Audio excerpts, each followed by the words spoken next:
പിതാവിൻ്റെയും പുത്രൻ്റെയും പരിശുദ്ധാത്മാവിൻ്റെയും നാമത്തിൽ ആമേൻ. ദീപികാനീശയിൽ ഏറ്റവും സ്നേഹമുള്ളവരെ, അടുത്തു വരുന്ന സെപ്റ്റംബർ 14 വിശുദ്ധ കുരിശിൻ്റെ പുകഴ്ചയുടെ തിരുനാളിനെക്കുറിച്ച് നമ്മൾ മുൻകൂട്ടി ഒന്ന് പ്രാർത്ഥിച്ചൊരുങ്ങുകയാണ്. ഹെലേന രാജ്ഞി ഈശോയുടെ കുരിശും രണ്ട് കള്ളന്മാരുടെ കുരിശും തമ്മിൽ വേർതിരിച്ചറിയുന്നതിനായിട്ട് നടത്തിയ ആ പ്രാർത്ഥനയിൽ യഥാർത്ഥ കുരിശ് കണ്ടുപിടിക്കുകയും 629 സെപ്റ്റംബർ 14 ജെറുസലേമിലെ വിശുദ്ധ കുരിശിന്റെ തിരുശേഷിപ്പ് പുനഃസ്ഥാപിക്കുകയും ചെയ്തല്ലോ. അന്നു മുതലാണല്ലോ സഭയിൽ ആകമാനം വിശുദ്ധ കുരിശിന്റെ പുകഴ്ചയുടെ തിരുനാൾ കൊണ്ടാടുവാൻ തുടങ്ങിയത്. വിശുദ്ധ കുരിശുമായി ബന്ധപ്പെടുത്തി എൻ്റെയും ജീവിതത്തിലെ സംഭവം നിങ്ങളുമായിട്ട് ഞാൻ പങ്കുവെക്കുകയാണ്.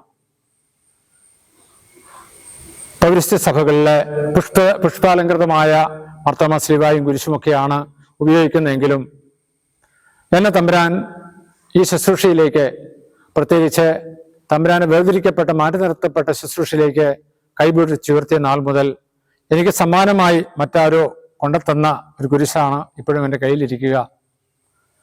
അത് ഇന്ന് ഞാൻ പൂജ്യമായിട്ട് കൊണ്ടു നടക്കുന്നു. എൻ്റെ ശുശ്രൂഷ ഉടനീളം എൻ്റെ കൈക്കകത്തത് ഉണ്ടാവും.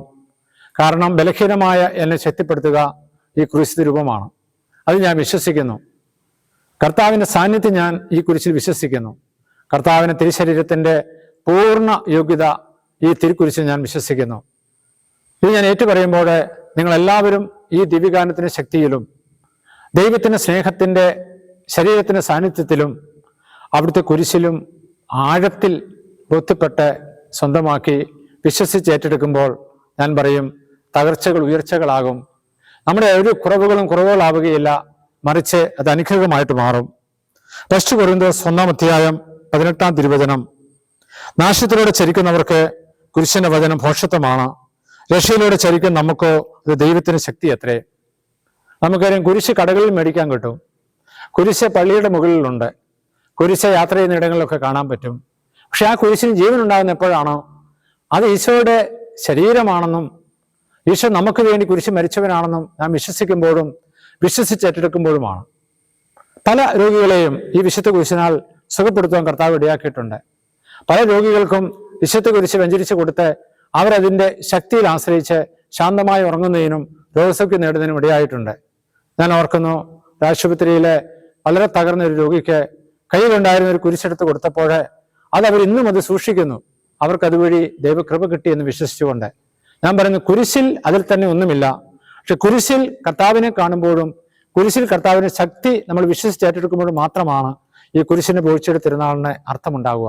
അത് നമുക്ക് എല്ലാവർക്കും ഇടയാകണം. വെറുതെ ആഘോഷത്തിനായിട്ട് അല്ലെങ്കിൽ കൂടുതൽ മറ്റുള്ളവരെ കാണിക്കാൻ വേണ്ടിയിട്ട് ഒരു സ്വർണ്ണ കുരിശ് കരുത്തിൽ അണിഞ്ഞതുകൊണ്ട് നാം ആരും കുരിശിൽ ആശ്രയിക്കുന്നവരാവില്ല.